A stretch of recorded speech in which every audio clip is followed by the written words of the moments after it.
USA की dollarisation और BRICS से क्यों डरता है? ट्रंप का असली खेल सामने आया। नमस्कार दोस्तों, आज हम एक बहुत बड़े ग्लोबल गेम के बारे में बात कर रहे हैं जिसमें यूएसए और ट्रंप BRICS की डॉलराइजेशन और भारत स्टेप पर हैं। पिछले कुछ दिनों से आपने देखा होगा कि अमेरिका का रवैया अचानक से आक्रामक हो गया। वेनेजुएला, क्यूबा, मेक्सिको, कोलंबिया और ईरान, ग्रीनलैंड और हाँ, भारत भी आ चुका है इस लिस्ट में। सवाल ये है, ट्रंप अचानक इतना बेचैन क्यों हो गया? भारत के रूस से तेल खरीदने में दिक्कत क्यों?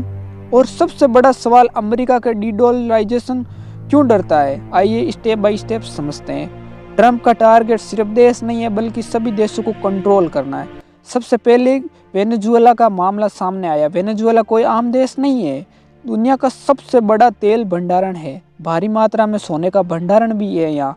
जब कोई देश डॉलर सिस्टम से बाहर निकलने की बात करता है तो वे अमेरिका के लिए बहुत बड़ा खतरा बन जाता है।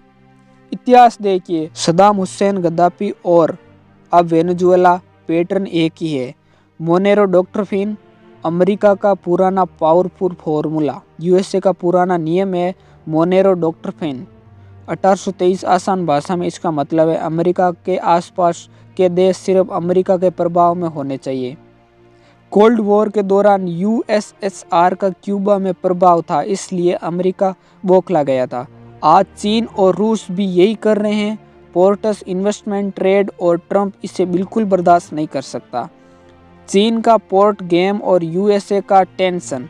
चीन ने पूरी दुनिया में पोर्ट्स बनाया और Africa, Latin America, Caribbean, Asia आधिकारिक तौर पर ये इन्वेस्टमेंट हैं। लेकिन असल में स्ट्रेटेजिक कंट्रोल ट्रंप का साफ लक्ष्य है। चीन को रोकना, डॉलर को बचाना, अमेरिका का दबदबा बनाए रखना। क्यूबा और मेक्सिको और Colombia strategic location, Cuba Caribbean सागर का बॉस आइलैंड। अगर क्यूबा यूएस को कंट्रोल में आ जाता है तो पूरा कैरिबियन लॉक हो जाएगा। मेक्सिको अवैध माइग्रेंट्स और ड्रग्स का बहाना, लेकिन असल में ये दबदबा बनाने की रणनीति है। कोलंबिया ये दुनिया का एक ऐसा दुर्लभ देश है जिसकी पहुंच अंटार्कटिका और प्रशांत दोनों महासागरों तक है, यानी व्यापार और सेना दोनों के लिए जैकपॉट है। और पनामा नहर, ट्रंप ने खुलेआम कहा ये बीमारी है। ग्रीनलैंड बर्फ के नीचे सोना, और ग्रीनलैंड सिर्फ बर्फ नहीं है, इसमें दुर्लभ खनिज है जो भविष्य की टेक्नोलॉजी रीड, और चीन में पहले से ही इसमें दिलचस्पी ले रहा है, इसलिए ट्रंप वहाँ भी एंट्री चाहते हैं। अब आते हैं भारत पर। यह सवाल, रूस से तेल खरीदने के लिए सिर्फ भारत को ही धमकी क्यों दी जा रहा है? क्योंकि भारत सिर्फ तेल नहीं खरीद रहा है, भारत डॉलर को बाईपास कर रहा है और भारत और रूस का व्यापार 90% लोकल करेंसी में है। डॉलर का इस्तेमाल लगभग जीरो है और यहीं से डीडॉलराइजेशन शुरू होता है। डीडॉलराइजेशन क्या है, इसे आसान भाषा में समझे। जब देश डॉलर का इस्तेमाल कम करते हैं, सोने का भंडार बढ़ाते हैं और अपनी लोकल करेंसी में व्यापार ज़्यादा करते हैं तो डॉलर की मांग गिर जाती है, और जब डॉलर की मांग गिर जाती है तो अमेरिका का ताकत कम हो जाता है।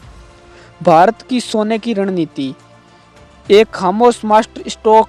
पिछले 3-4 सालों में आरबीआई ने रिकॉर्ड स्तर पर सोना खरीदा है। डॉलर रिजर्व का हिस्सा कम किया है। 2025 तक डॉलर रिजर्व कम हुए, सोने की रिजर्व ज़्यादा है। आज सबसे ज़्यादा सोना खरीदने वालों में यूएसए, जर्मनी, फ्रांस के साथ साथ रूस, चीन और भारत भी शामिल हो गए हैं। यही बात ट्रंप को सबसे ज़्यादा परेशान करती है। ट्रंप भारत से क्या चाहते हैं?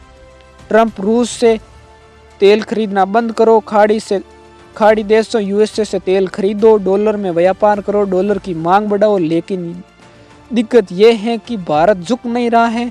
50% टैरिफ के बाद भी भारत ग्रोथ लगभग 8% बनी रही है, इसलिए ट्रंप और भी ज़्यादा परेशान है। आगे क्या होगा, हो सकता है ईरान दबाव बढ़ेगा, मध्य पूर्व स्थिर रहेगा, चीन बनाम होगा, यूएसए का टकराव और घेराव होगा, और भारत चुपचाप सोना जमा कर रहा है, लोकल करेंसी में व्यापार बढ़ रहा है, रणनीतिक संतुलन बन रहा है और बिना किसी युद्ध के निष्क्रिय। ये डॉलर का खेल है, ये लड़ाई देशों के बीच नहीं है, ये करेंसी कंट्रोल के बारे में है। जो भी डॉलर को चुनौती देगा यूएसए उन पर दबाव डालेगा। लेकिन भारत वेनेजुएला नहीं है, भारत एक आत्मनिर्भर करने वाला मल्टी आइलैंड ग्लोबल पावर है और ये डर ट्रम्प को हर बयान में साफ दिख रहा है। अगर आपको ये एनालिसिस पसंद आया तो कृपया करके वीडियो को लाइक करें और चैनल को सब्सक्राइब करें। अगले वीडियो में मिलते हैं। जय हिंद।